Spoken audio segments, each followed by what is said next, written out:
many centuries ago, a gale blew across the land of Vietnam. It leant on the palm trees so that they bent their branches to the ground, and it grabbed red tiles from the roof of the great palace and chucked them across the courtyard.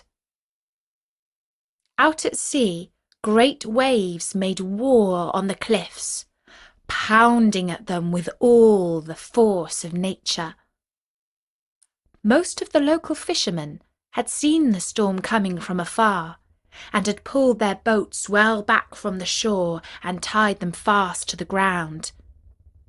But a merchant ship was caught in the storm, and its hull was dashed to splinters on the rocks.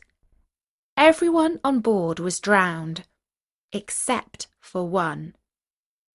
By some miracle, the waves carried a basket containing a newly born baby, and they deposited it on the beach not far from the great palace. The morning after the storm, a fisherman's wife was out walking along the beach and searching through the debris for anything of value. She heard the baby's cries and discovered its basket under some torn-off palm leaves. She knew from the swaddling clothes of the child that he belonged to a rich family, and not knowing what else to do, she took him to the palace in search of a reward. When the king heard of this infant who had been saved from the storm by a miracle, he thought that it must be a very special child indeed.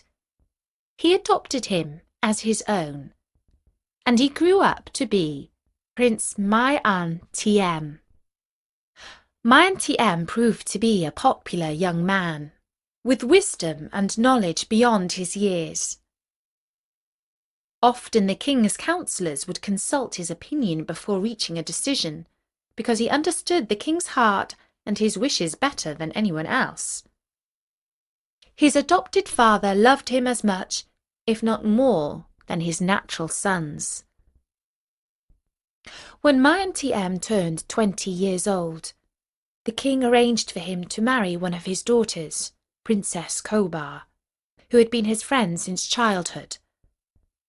The celebration was the most extravagant of the king's reign.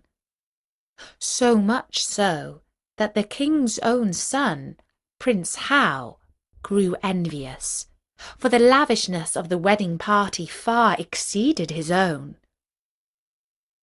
"My father means to adopt Mai An Tiem as his successor," he thought to himself. "I must stop this." And so Prince Hao brought a large bribe to the head of the king's bodyguard, and a slightly smaller bribe to the head of his household. In return for this payment, these officials started to spread ugly rumours about Mai An Tiem. "The king's favouritism has gone to his head. He is plotting a coup." And the further the rumours spread, the less clear it was where they had begun. Eventually, the head of the bodyguard came to the king and said that Mai An Tiem had tried to recruit his services to overthrow the king. At first, the king would not believe this lie against his adopted son, but soon others in the palace, who confused rumour for fact, backed it up. With great sorrow in his heart, the king decreed that Mai An Tiem was guilty of plotting treason and must be banished from the kingdom for evermore. His wife, Princess Kobar, swore that she would follow him to the ends of the earth, and soon the couple boarded a ship, which took them far out to sea and deposited them on a desert island. But Mai An Tiem and Kobar did not despair, for although they had lost all the privileges of friends and comforts, they had at least each other. They found a stream with fresh water, and they built a hut for themselves out of leaves and branches. They made nets for fishing, and they learnt how to climb trees, to pick bananas and shake down coconuts. But although everything they ate was fresh and good, their diet lacked anything that you might call a special treat. Kobar began to dream of sumptuous banquets. One day, after they had been on the island for several years, Mai An Tiem was walking along the cliffs when he saw a flock of birds squabbling excitedly amongst themselves. As he drew closer, he saw that the cause of all their excitement were some black seeds. He picked up a handful, and when he reached home, he scattered them on the ground around their hut and along the stream. Many months later, during one of the hottest times of the year, he noticed that some unusual plants had begun to sprout on the spot where he had spread the seeds. Over the coming weeks they spread like a vine along the ground, and then some fruits started to bud under the leaves. These grew into enormous green fruits, the likes of which he had never seen before. On cutting them open, he discovered within soft, red flesh. He cut off a piece and popped it into his mouth, and it melted onto his tongue like no other.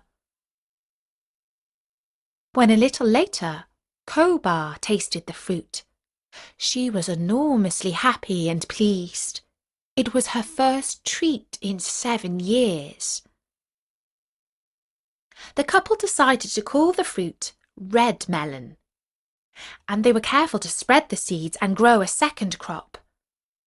The red melons, which we know as watermelons, were one of the greatest joys of their life on the island.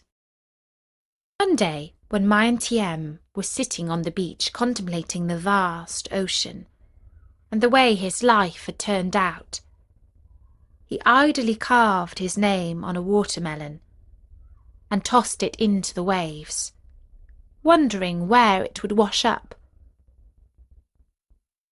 Perhaps someone in some faraway land would be lucky enough to find the delicious fruit, and would forevermore thank the name of Mai An Tiem that was engraved on its skin.